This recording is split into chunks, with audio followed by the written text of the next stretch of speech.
Public Interest and Accountability Committee, ya you trying to stay PIAC,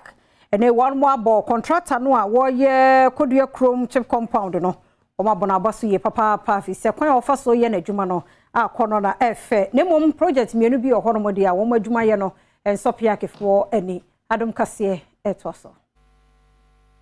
Emmanuel yamu atenkran eye bedwaba ewo Public Interest and Accountability Committee na wo mo ekohwe enso ne a wo ye ewo sunyane kromu enne dankrami yensesuko dan ya wosi wonso atere ewosunyane West Mensinemu okiremu se wani nye adwuma contractor no aye no ho okire se contractor yi ene omanfo eni nkita ho ne senti ya oye saa bonkan entimi enya enyina so papa bia ewo omanfo edada asetenemu okade to aso se ewumu se dankrasuku dan yensa osi ye ewo African Faith Based School wonso atere etimi aboa pa atere suku nim nanso mfie miensa akire no tebia dan ni wo mu no enye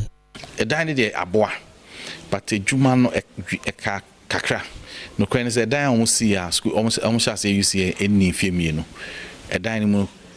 form no omo tutu asan foforo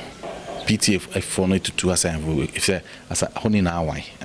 ebubu enwachi obo contractor wo ye Koduakrom CHPS Compound ho adwuma no abaso se wo ye adwuma pa na wo mu se PIAC ahwe dwumadi awodo pi ya contractor wo de ama wo mo eye de na nso CHPS Compound yidie ogidi yese eye adwuma pa e wo se obo contractor no abaso project inspections be what we no mean shadan hu CHPS Compound as say we dey no kra nze me hu no say AI is a clinic in fact me sure say baby kra ho clinics bi ho kan Kasee no say inti ano de ano so ya ade koma na toso miensa eye say wo hwe adwuma no so sene you know omomo adwuma menye you know me civil engineer na bibisa but me feel say build quality no e wo enim kakra sana me me hu na ete enwachi enomanfo bi wosunyane enso ekire wadwen ewo adwuma contractor wode ehye wo nsa eyeye no ehu funny say the way omoye bridge no gata no eye kama emayen but entrance na omotwa wo senka ekofom